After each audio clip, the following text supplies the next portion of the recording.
This is why I despise gun-free zones. Yes, even when they're security. Two healthcare workers are dead after police say a man on parole opened fire inside Methodist Hospital in Dallas. A Methodist Health System police officer confronted the suspect and shot him.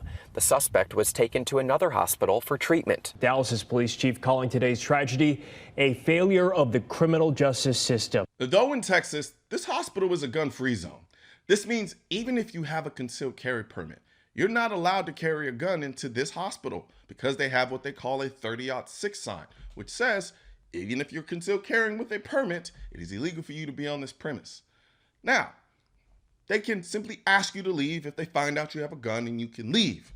But by and large, most people will see that sign, go back to their car and put their gun up. Now, I can hear people asking, why in the world would you need to bring a gun into a hospital?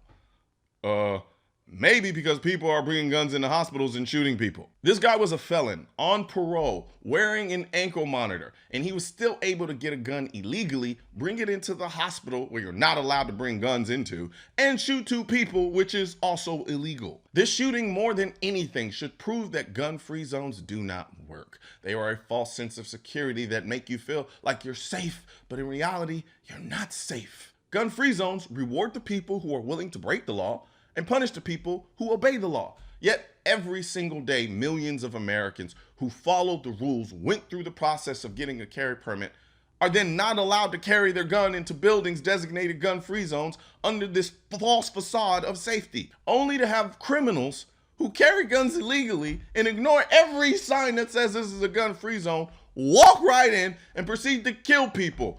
The same people who obeyed the law in the first place and didn't bring their gun in because they saw the sign, went back to the car and put their gun up. Don't get me wrong. I praise the officer who was on duty and confronted the shooter and took him down. That was a textbook example of a good guy with a gun stopping a bad guy with a gun. But I don't want to be forced to wait on someone else with a gun to come and save me when I can simply carry my own damn gun and be able to deal with the threat a lot sooner than a security guard or a police officer who is minutes away. I genuinely despise gun-free zones. I've lost count of the number of times I've been somewhere where I thought it was a gun-free zone. They had a security guard out front checking people and everything, only to realize that one of the people I knew was able to get in with a gun because they knew the security guard at the door and didn't get checked. Or the security guard doing the checking checked everywhere except where I normally carry a gun. And I'm like, wait, so I could have simply easily brought my gun in here because they didn't check the place where I normally carry it because they didn't think to check there. And don't get me started on the women. Sure, they'll check their purses, but I personally know women who have secret compartments in their purse where they can hide a gun and you never know. And when was the last time you actually saw a woman get physically searched for a gun? It rarely happens.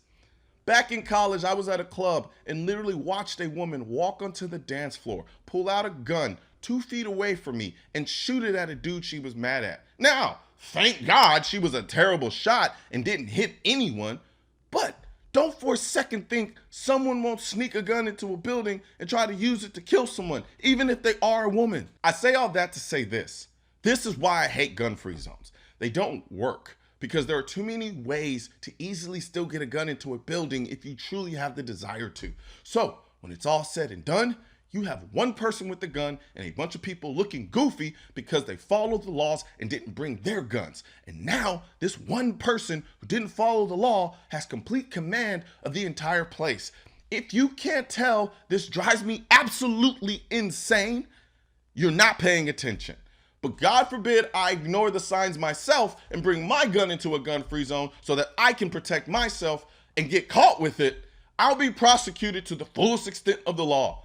So, like I'm going to say for the 50 millionth time, gun-free zones do not keep you safe from criminals. They keep criminals safe from you.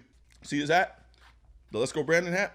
Yeah, I'm going to keep wearing this hat all throughout the midterms until the midterms are done so we can send a message to Joe Biden and let him really know how we feel about his stance on the Second Amendment. And also on top of that, don't forget where all of this started.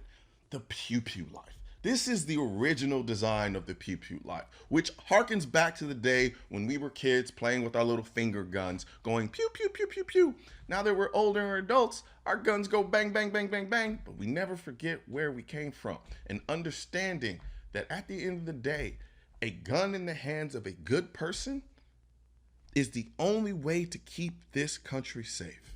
Guns aren't political. That's why I need your help getting this message to spread on YouTube by clicking the thumbs up button, leaving a comment to let me know what you think of the video, then subscribing to the channel. But most importantly, click that bell symbol. For products featured in this video, click the links in the description.